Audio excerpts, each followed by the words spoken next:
Which brings me to a moment I've dreaded and forces me to suspend my long-standing attempt at neutrality. There is no real choice this November. There is only the perpetuation, however flawed and feeble you might perceive it, of our fragile 249-year-old experiment, or the entropy that will engulf and destroy us if we take the other route. When, as Mercy Otis Warren would say, the checks of conscience are thrown aside and a deformed picture of the soul is revealed. The presumptive Republican nominee is the opioid of all opioids, an easy cure for what some believe is the solution to our myriad pains and problems, when in fact, with him you end up re-enslaved with an even bigger problem, a worse affliction and addiction, a bigger delusion, James Baldwin would say, the author and finisher of our national existence, our national suicide, as Mr. Lincoln prophesies. Do not be seduced by easy equalization. There is nothing equal about this equation. We are at an existential crossroads in our political and civic lives. This is a choice that could not be clearer.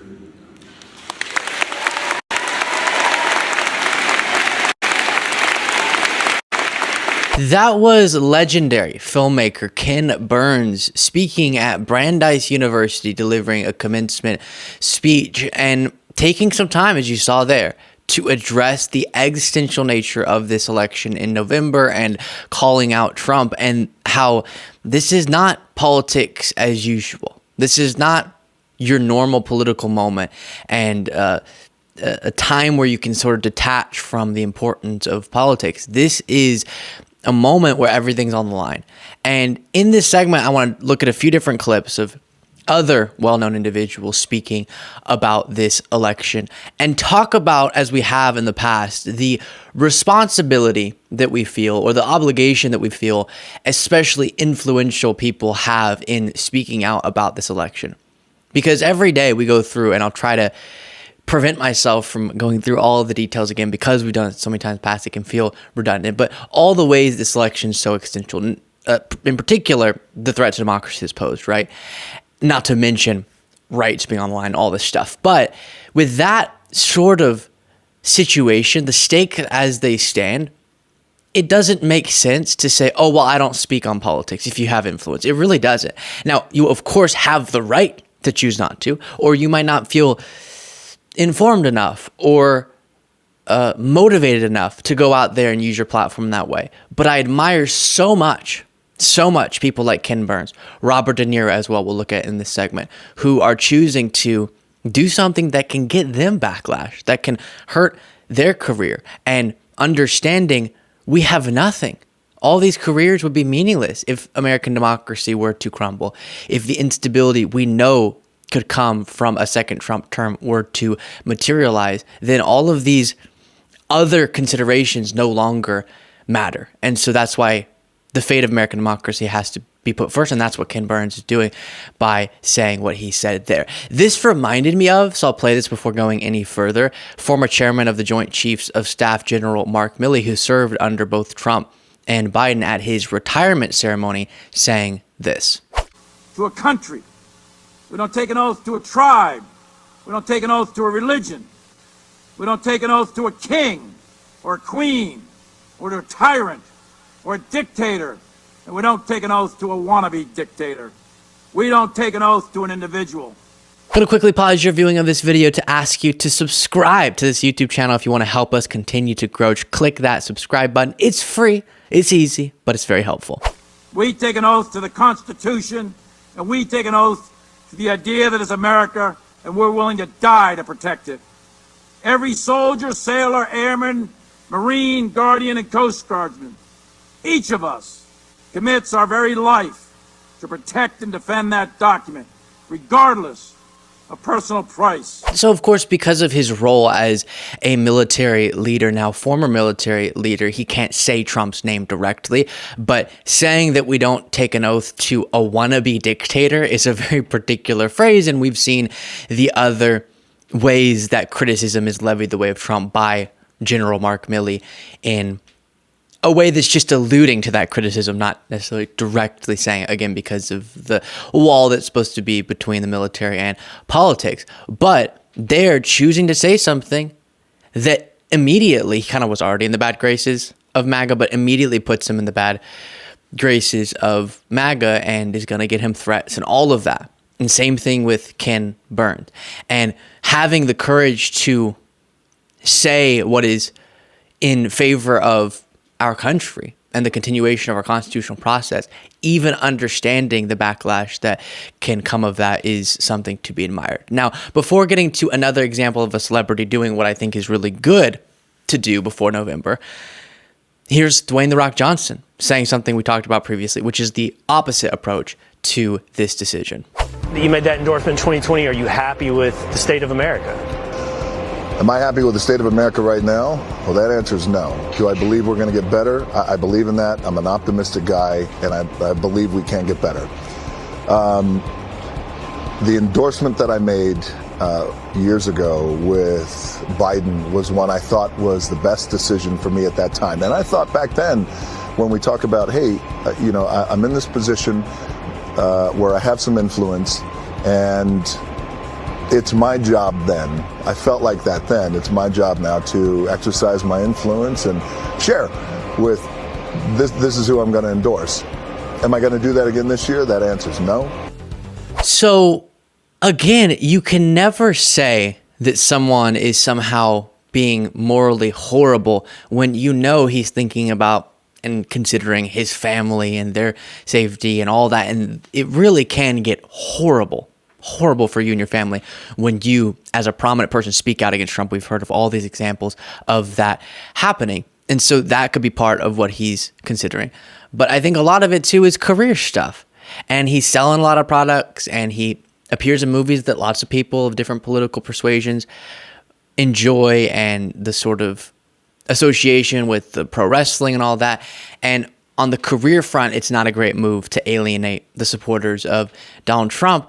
But again, in a moment like this one, I think the most courageous and pro-American thing to do is to say, we just have to, in unison, everyone who understands the stakes here, maybe it's that The Rock doesn't, probably so, needs to come out and explain what's on the line and explain that this isn't really about Republican or Democratic traditional values, right? It's not just your political views on different policies that are the normal stuff we debate about. There's something so much more foundational, the sort of democratic or authoritarian future, and that's what we're choosing between. And one of the reasons that this election is so far not shaping up to go exactly how we'd like it to, meaning even if Biden were to win, it's not going to be a landslide. The fact that it's going to be so close is definitely an indictment of the fact that Americans don't get, in large part, what the stakes are, as I've said so many times. And you can't even blame a lot of people. They're busy. They're doing lots of things in life. It's hard to constantly be keeping up with the ins and outs of politics. But in this moment, one of the ways that we can reach more people is to not just have your political outlets like my show and obviously the much bigger ones talking about it. That's important, but that's already reaching the people who probably already understand the stakes and have a stance on it.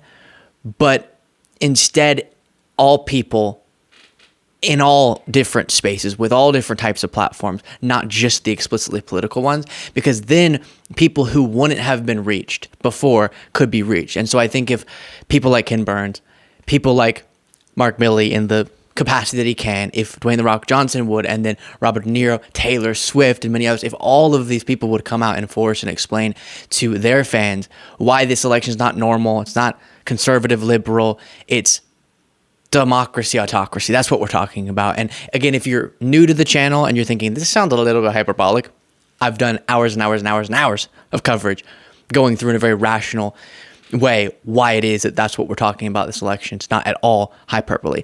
Here is Robert De Niro, who's not doing what Dwayne "The Rock" Johnson is doing and is absolutely speaking out aggressively against Trump. Well, I think I don't understand why people are not taking him seriously, because you read about it historically in other countries that they didn't take the people seriously. I think Hitler, Mussolini, they're fools and clowns. Well, and I hear it. There's some people. I mean, who does not think that this guy is going to do exactly what he says he's going to do. Right. He's done it already. Right. And then what? We're going to sit around and say, what? We told you so? Or whoever, I told you so?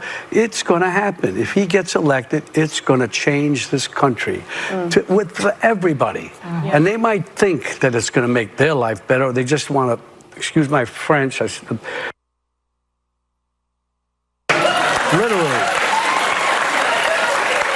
Those people who support him with anger and hate, because that's what he's about, they're going to see. What more do you need? It's almost like he wants to do the worst that he could possibly do to show this country. His slogan.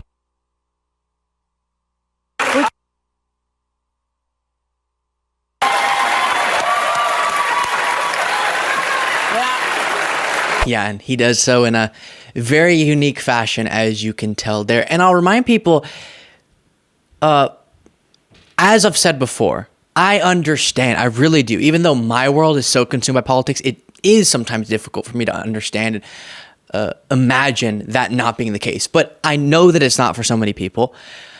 I will make the case at all times that politics affects everything, the roads you're driving on to get to work, your children's safety, the economy, crime, everything. So I do think people should care. But with all that people are dealing with, so many people just worrying about putting food on the table, right? So going and spending a bunch of time staying informed on the day-to-day of politics sometimes is nearly impossible for people. And I get that. In this election, with all that's on the line, it's not just your normal, super consequential policy areas, but also the very foundation of everything that we operate on here. Please engage. And people watching my show probably already are, so I'm asking you, in whatever capacity you can with people in your life, to just get a few of those close friends and family members of yours to understand how important this election is. And then my call to any celebrities is to use the influence wisely and to use the influence in favor of democracy. And we really can unite. It's not that we're going to unite with people who have such antithetical basic fundamental values like not respecting the peaceful transfer of power. We can't unite with those individuals. But there are millions of Americans, the vast majority of America, I do believe, can unite around wanting the continuation of our democratic process. And that comes in a really important time in November. And that's when we need to unite around this fundamental principle in favor of democracy, in favor of just basic decency too. And that's the message I think we need to get to people.